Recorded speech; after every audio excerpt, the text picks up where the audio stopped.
Hello friends, welcome to the TN bankers YouTube channel. IDBI எக்ஸிக்யூட்டிவ்காகவும் Karnataka bank எக்ஸாமுக்காகவும் இன்டர்வியூக்கான video இது. லாஸ்ட் மினிட் டிப்ஸாக கொடுக்குறேன். ப்ராப்பராக எக்ஸ்பிளனேஷனோட டாபிக் வைஸாக கர்நாடகா பேங்க் தனியாக ஒரு வீடியோ கொடுக்குறேன். இது வந்து ஐடிபி எக்ஸிக்யூட்டிவ்க்கான லாஸ்ட் மினிட் டிப்ஸ். இது கர்நாடகா பேங்க்காகவும் யூஸ் ஆகும். நீங்கள் வீடியோ ஃபுல்லாக பாருங்கள். வாங்க ஃப்ரெண்ட்ஸ், டேரெக்டாக வீடியோக்குள்ளே போயிடலாம். இதை பாருங்கள், எந்த மாதிரி நாளைக்கு உங்களுக்கு இன்டர்வியூ போகும் அப்படின்னு பார்த்தீங்கன்னா, உங்களுடைய ட்ரெஸ்ஸு, பாடி லாங்குவேஜை நீங்கள் ப்ராப்பராக மெயின்டைன் பண்ணுங்கள். அதை ஃபஸ்ட்டு நோட் பண்ணுவாங்க. மார்க் இந்த மாதிரி தான் நமக்கு அலோகேட் பண்ணுவாங்க ஐபிபிஎஸ் பேனல் மெம்பர்ஸ். ஒரு பேங்க் இன்டர்வியூ போனால் இதை வச்சு தான் நமக்கு மார்க்கு டிசைட் ஆகும். உங்களுடைய டெக்னிக்கல் நாலேஜ் தாண்டி இதுக்கு தான் மோஸ்ட் ஆஃப் த பார்ட் அவங்க மார்க் அலோகேஷனை கொடுப்பாங்க. ஸோ நீங்கள் என்ன பண்ணுறீங்கன்னா, உள்ள இது வந்து பார்த்தீங்கன்னா, இது வந்து உங்களுக்கு டோரு. பேனல் மெம்பர்ஸ் இங்கே உள்ள உட்காந்துட்டு இருக்காங்க. 1 2 3 4 5. இப்போ நீங்கள் இங்கே உட்காந்துட்டு இருக்கும்போது இந்த டோரை நீங்கள் ஓப்பன் பண்ணிட்டு உள்ளே போகணும். உள்ளே போகும்போது இங்கே டோர்கிட்ட இருந்து மே ஐ கமின் சார் கேட்கணும் ஃபஸ்ட்டு. மே ஐ கமின் சார்னு கேட்டுட்டு அவங்க உள்ளே வாங்கன்னு சொன்னதுக்கப்புறம் தான் நீங்கள் உள்ளே போகலாம். போயிட்டு இங்கே சேர் இருக்கும் முன்னாடி. சேரில் எடுத்த உடனே உட்காரக்கூடாது.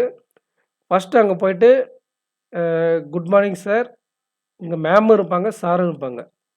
மேமும் இருப்பாங்க. ஒரு 5 பேர் இருக்காங்கன்னா 3ஆக பிரிச்சுக்கோங்க. 1 2 3ன்ட்டு good morning sir, good morning sir. இங்கே ஒரு மேம் இருந்தாக்கல, இங்கே 3 பேர் சார் இருந்தாக்கல, good morning sir, good morning சார்னு அப்படியே சொல்லிக்கிட்டே தலையை திருப்பணும். அப்படியே ஃபஸ்ட்டு குட் மார்னிங் சார்னு ஒருத்தர் சொல்லிவிட்டு அதுக்கப்புறம் குட் மார்னிங் சார்ன்ட்டு அப்படியே எல்லாரையும் ஐ கான்டாக்ட் பண்ணிக்கிட்டே தலையை திருப்பிக்கிட்டு, ஒரு மேம் இங்கே இருக்காங்களோ இங்கே இருக்காங்களோ, எங்கே மேம் இருக்காங்களோ கடைசியாக குட் மார்னிங் மேம் அப்படின்னு சொல்லலாம். இல்லைன்னா ஃபஸ்ட்டு எடுத்தோடனே குட் மார்னிங் மேம் சொல்லிவிட்டு குட் மார்னிங் சார்னு அப்படியே தலையை திருப்பிக்கிட்டே எல்லாருக்கிட்டே ஐ கான்டாக்ட் வச்சுக்கிட்டு கடைசியாக ஒரு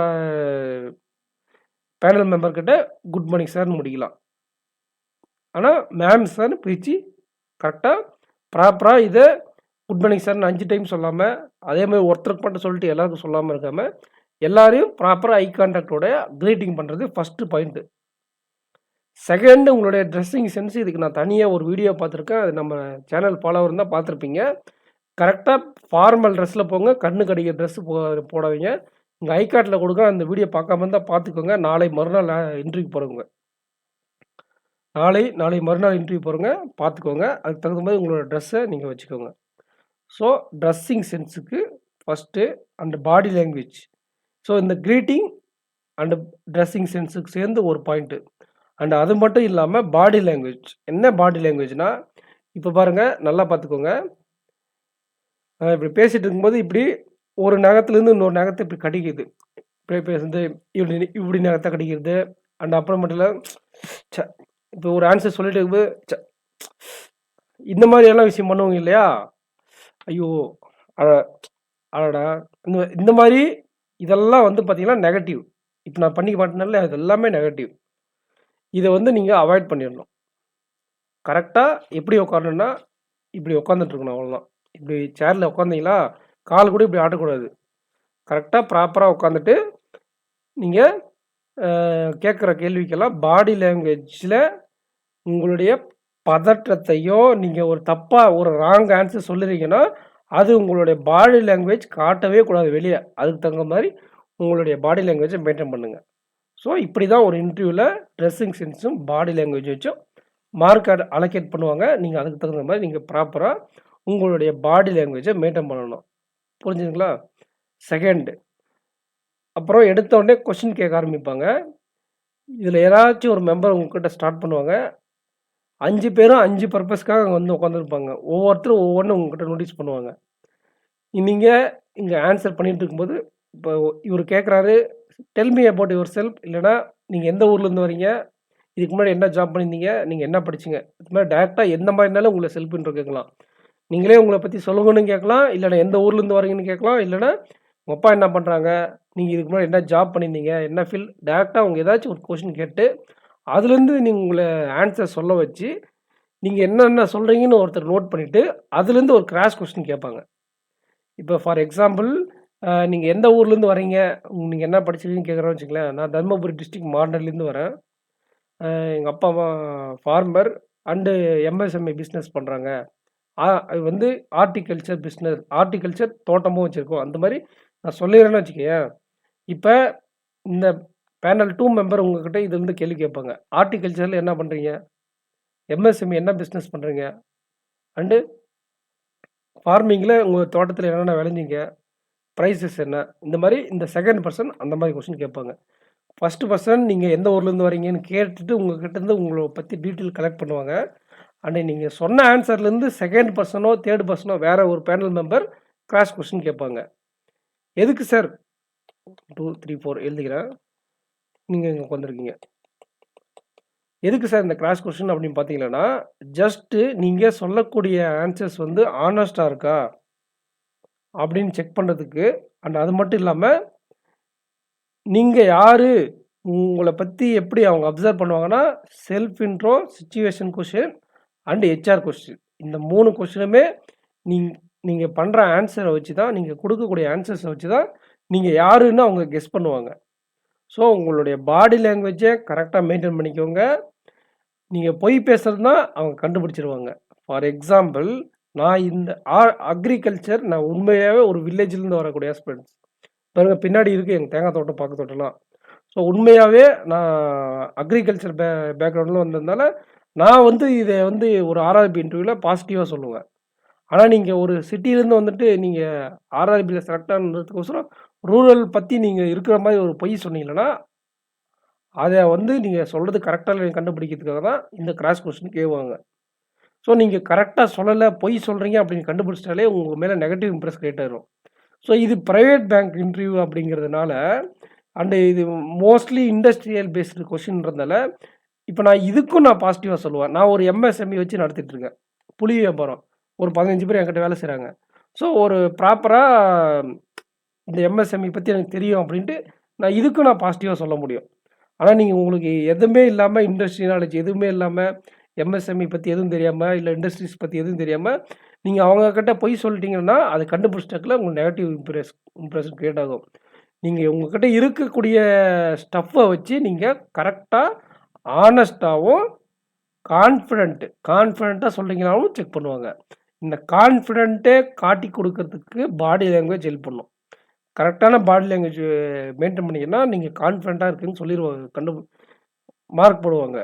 அதே மாதிரி நீங்கள் ஆனஸ்ட்டாக இருக்கீங்க அப்படிங்கிறத கண்டுபிடிச்சிட்டாங்கன்னா உங்களுக்கு பூஸ்ட் மார்க். ஆனஸ்ட்டுக்கு மார்க் இருக்குது. ஆனஸ்ட் இல்லைன்றது, ஆனஸ்ட்டுக்கு மார்க் இருக்கா இல்லையான்னு நான் சொல்ல பேனலை பொறுத்து மாறாது. பட் நீங்கள் ஆனஸ்ட்டாக இல்லைன்னு தெரிஞ்சிச்சுன்னா அவங்க மார்க் வந்து அதிகமாக கொடுக்க மாட்டாங்க. ஸோ பொய் பேசாதீங்க, லை இருக்கவே கூடாது. கரெக்டாக உண்மையை மட்டும் பேசுங்க. அப்புறம் 3வது question HR based question. HR based question எதுக்குன்னா, இந்த சிச்சுவேஷனல் பேஸ்டு கொஸ்டினும் ஹெச்ஆர் பேஸ்டு கொஸ்டினும் உங்களுடைய டிசிஷன் மேக்கிங் ஸ்கில்ஸை வந்து செக் பண்ணோம். ஃபார் எக்ஸாம்பிள் ஒரு கொஸ்டின் கேட்குறாங்க. இப்போ நீங்கள் இது வந்து ஒரு எக்ஸிக்யூட்டிவ் போஸ்ட்டு, உங்களுக்கு ஒரு மேனேஜர் இருப்பாங்க, ஒரு ஏஎம் இருப்பாங்க. ஏஎம் ஒரு வேலையை சொல்கிறாரு, மேனேஜர் அதுக்கு கான்ட்ராக்டிங்க, அதாவது அதுக்கு நேர் எதிர்மாறாக வேற ஒரு ஒர்க்கு சொல்கிறாரு. இவர் வந்து அதாவது ஒரு டாக்குமெண்ட் ஒர்க் சொல்கிறாருன்னு வச்சுக்கங்களேன். நீ இந்த டாக்குமெண்ட் ஒர்க்கெல்லாம் இப்போதைக்கு அப்புறமா செஞ்சுக்கலாம், நீ வேற ஒர்க்கு செய்யின்ட்டு இவங்க வேற ஒர்க்கு சொல்கிறாங்க. ஒரு மார்க்கெட்டிங் இல்லைனா ஒரு இன்சூரன்ஸ் சேல் பண்ண சொல்கிறாங்க. இது ப்ரைவேட் பேங்க்கு, இந்த வேலையெல்லாம் நடக்குங்க உள்ள. ஸோ இன்சூரன்ஸ் சேல் பண்ணி இந்த டாக்குமெண்ட் ஒர்க்கை நம்ம அப்புறம் பார்த்துக்கலான்றாங்க. ஸோ இவர் பேச்சு கேட்பீங்களா, இவர் பேச்சு கேட்பீங்களா, இந்த மாதிரி கிரிட்டிக்கல் கொஷின்ஸ் கேட்பாங்க. ஸோ இதை வந்து நீங்கள் ஹேண்டில் பண்ணுறது எப்படி அப்படிங்கிறத டைரெக்டாக இதுக்கு எப்படி ஆன்சர் பண்ணணும்னா, 2 பேர்கிட்டையும் நம்ம ப்ராப்பராக எக்ஸ்ப்ளனேஷன் கொடுக்கணும். அந்த மாதிரி அவங்க ஆன்சர் எக்ஸ்பெக்ட் பண்ணுவாங்க. நீங்கள் இவங்க சீனியர் மேனேஜர், இவங்க ஜூனியர் மேனேஜர், அதனால் இவங்க சொல்கிறத நான் கேட்பேன், இவங்க சொல்கிறத கேட்க மாட்டேன்னு சொல்லக்கூடாது. 2 பேர்கிட்டையுமே நீங்கள் ப்ராப்பராக எக்ஸ்பிளைன் பண்ணி, அதுக்கப்புறம் அவங்க 2 பேருக்கும் ஒரு டிசிஷன் வந்து நீங்கள் ஒரு முடிவு எடுக்கிற மாதிரி நீங்கள் கொடுத்தா தான் கரெக்டான ஆன்சர். ஆனால் நீங்கள் அந்த பதட்டத்தில் யோசிக்காமல் திங்க் பண்ணாமல் ஆன்சர் பண்ணிங்கன்னா என்ன பண்ணுவீங்கன்னா, இவர் சீனியர் மேனேஜர், அதனால் நான் அவர் பேச்சை கேட்பேன், இவருக்கு பேச்சை கேட்க மாட்டேன்னு சொன்னால் அது தப்பான ஆன்சர் ஆகிடும். இவங்க இந்த சிச்சுவேஷன் கொஸ்டின் கேட்குறதே எப்படி தான் கேட்பாங்கன்னா, ஆன்சர் ஏவும் கரெக்டாக இருக்கணும், ஆன்சர் பியும் கரெக்டாக இருக்கும். அப்படி இல்லைன்னா இதை சூஸ் பண்ணால் இந்த ஆன்சர் சூஸ் பண்ணாலே உங்களுக்கு கரெக்டாக நீ 100% ஷூராக சொல்ல முடியாது. இந்த ஆன்சரும் நீங்கள் சூஸ் பண்ணால் கரெக்டாக இது ஆன்சர் இருக்குமானா இருக்காது. அந்த மாதிரி கொஸ்டின் தான் அவங்க கேட்பாங்க. ஆனால் நீங்கள் சொல்லக்கூடிய ஆன்சருக்கு நீங்கள் திருப்பி அவங்க கிராஸ் கொஸ்டின் கேட்பாங்க. அப்போ நீங்கள் கொடுக்கக்கூடிய எக்ஸ்பிளனேஷன் இருக்கு இல்லையா, அதை வச்சு தான் நீங்கள் யாரும் டிசைட் பண்ணுவாங்க. நான் இந்த ஐடிபி எக்ஸிக்யூட்டிவ் இன்டர்வியூவாக சொல்ல, ப்ராப்பராக ஒரு பேங்க் இன்டர்வியூ, எந்த ஒரு இன்டர்வியூ எடுத்தாலும் ஹெச்ஆர் இப்படி தான் ஹேண்டில் பண்ணுவாங்க ஒரு ஆஸ்பிரண்ட்ஸை. ஸோ ஹெச்ஆர் கொஸ்டினுக்கும் சிச்சுவேஷன் கொஸ்டினுக்கும் நீங்கள் கரெக்டாக ரெடி ஆகிக்கோங்க. சரிங்களா? ஒரு ரிப்ளை பண்ணுறதுக்கு முன்னாடி இதனால இவங்க எப்படி நம்மக்கிட்ட கிராஷ் கொஸ்டின் கேட்பாங்க, நம்ம இந்த ஆன்சர் சொல்லலாமா அப்படிங்கிறத ஒரு செகண்ட் திங்க் பண்ணிவிட்டு நீங்கள் ஃபைனல் டெலிவரி ஆன்சர் பண்ணலாம். புரியுதுங்களா? So dressing sense, body language, self இன்ட்ரோவிலேருந்து கிராஷ் கொஸ்டின் இருக்கும். அப்புறம் ஹெச்ஆர் கொஸ்டினுக்கு அப்புறம் சிச்சுவேஷன் பேஸ்டு கொஸ்டின். இந்த 2 கொஸ்டினும் முடிச்சுட்டு கடைசியாக உங்ககிட்ட டெக்னிக்கல் கேட்பாங்க. அப்படியே மாறிக்கிட்டே இருக்கும். இவங்க இன்ட்ரோ கேட்பாங்க, இவங்க இந்த மாதிரி செல்ஃப் இன்ட்ரோ பற்றி கிராஷ் கொஸ்டின், இங்கே ஹெச்ஆர் கொஸ்டின், இங்கே சிச்சுவேஷன் கொஸ்டின், கடைசியாக உங்ககிட்ட டெக்னிக்கல் நாலேஜ். இந்த மாதிரி இப்படியும் வரலாம், இல்லைனா இங்கே ஃபஸ்ட்டு, இங்கே செகண்டு, இங்கே தேர்டு, அது அவங்க ஆர்டர் தகுந்த மாதிரி மாறும். மார்க் இப்போ ஃபைனல் மார்க் வந்து உங்களுக்கு அங்குள்ளே இருக்கக்கூடிய சேர்மன் தான் கொடுப்பாங்க. பட் எல்லாருக்கும் பங்கு இருக்குது. ஒவ்வொரு பேனல் மெம்பருக்கும் ஒரு குறிப்பிட்ட மார்க் இருக்குது. ஃபைனலாக டோட்டல் போடுறது உங்களுக்கு சேர்மன் தான் உங்களுக்கு ஃபைனல் டோட்டல் போடுவார். ஸோ அப்படி இருக்கும் பொழுது எல்லாருக்கிட்டையும் 5 பேர்கிட்டையும் நீங்கள் ஐ கான்டாக்ட் இருக்கிறது மஸ்ட்டு. கடைசியாக உங்கள்கிட்ட டெக்னிக்கல் கொஸ்டின்ஸ் கேட்டு அனுப்பிடுவாங்க. டெக்னிக்கல் கொஸ்டின்ஸில் நீங்கள் ரீசெண்ட் பாஸ்ட் அவுட் வந்தால் உங்களுடைய ஃபைனல் ப்ராஜெக்ட் பற்றி கேட்கலாம். இல்லை நீங்கள் ஒரு எக்ஸ்பீரியன்ஸ்டு பர்சன் ஒர்க் பண்ணிட்டுருக்கீங்க அப்படின்னாக்கல உங்கள் ஜாப் ரிலேட்டடான கொஸ்டின்ஸ் கேட்பாங்க. இதுவே நீங்கள் பாஸ் அவுட் ஆகி ரொம்ப நாள் ஆகுது அப்படின்னாக்கல ஸ்டாட்டிக் பேங்கிங்கோ இல்லை கரண்ட் அஃபேர்ஸ், ரீசெண்டாக இப்போ டொனால்ட் ட்ரம்ப்லாம் அப்பாயின்ட் பண்ணுறதுனாலே அந்த மாதிரி இம்பார்ட்டன்ட் இன்டர்நேஷ்னல், நேஷ்னல் நியூஸை பற்றி, நேஷ்னல் நியூஸ் அதிகமாக கேட்பாங்க, இன்டர்நேஷ்னல் அதிகமாக கரண்ட் அஃபேர்ஸ் வராது. அப்படி கேட்டால் ரொம்ப இம்பார்ட்டண்ட்டான ஒரு விஷயம் நடந்திருக்கும், அதை பற்றின கரண்ட் அஃபேர்ஸ் உங்கள்கிட்ட கேட்பாங்க.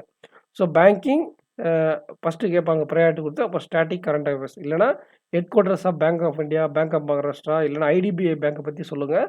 ஐடிபிஐ பேங்க்கை பற்றியான ஸ்டாட்டிக் அண்டு ஃபேக்ட்ஸை பற்றி நீங்கள் படிச்சுட்டு போயிருங்க. ஐடிபிஐ பேங்க் எப்போ பப்ளிக் செக்டர்லேருந்து ப்ரைவேட் செக்டராக மாறிச்சு அப்படிங்கிறத கமெண்ட் செக்ஷனில் கமெண்ட் பண்ணுங்கள். அதை கூட கேட்பாங்க. ஐடிபிஐ பேங்க் பப்ளிக் செக்டர் பேங்க்கா, ப்ரைவேட் செக்டர் பேங்க்கா, அதோடைய கவர்மெண்ட் ஷேர் என்ன, எல்ஐசியோட ஷேர் எவ்வளோ இருக்குது, இதெல்லாம் படிச்சுட்டு போயிருங்க. ஸோ அண்டு ஹெச்ஆர் கொஸ்டின்ஸில் இன்னொரு கொஸ்டின்ஸ் கூட ஆட் ஆக வாய்ப்பு இருக்குது. நீங்கள் ப்ரைவேட் செக்டார் ஜாப்பில் எப்படி சஸ்டைன் பண்ணுவீங்க அப்படின்ற மாதிரி கேட்பாங்க. இல்லை ப்ரைவேட் செக்டர் பேங்க்கில் ஒர்க் பண்ணுறது பெஸ்ட்டாக, பப்ளிக் செக்டர் பேங்க்கில் ஒர்க் பண்ணுறது பெஸ்ட்டாக அப்படின்னு கேட்டால் கண்ணை மூடிட்டு நீங்கள் ஆனஸ்ட்டாக பதில் சொல்கிறேன்ட்டு பப்ளிக் செக்டர்னு சொல்லக்கூடாது.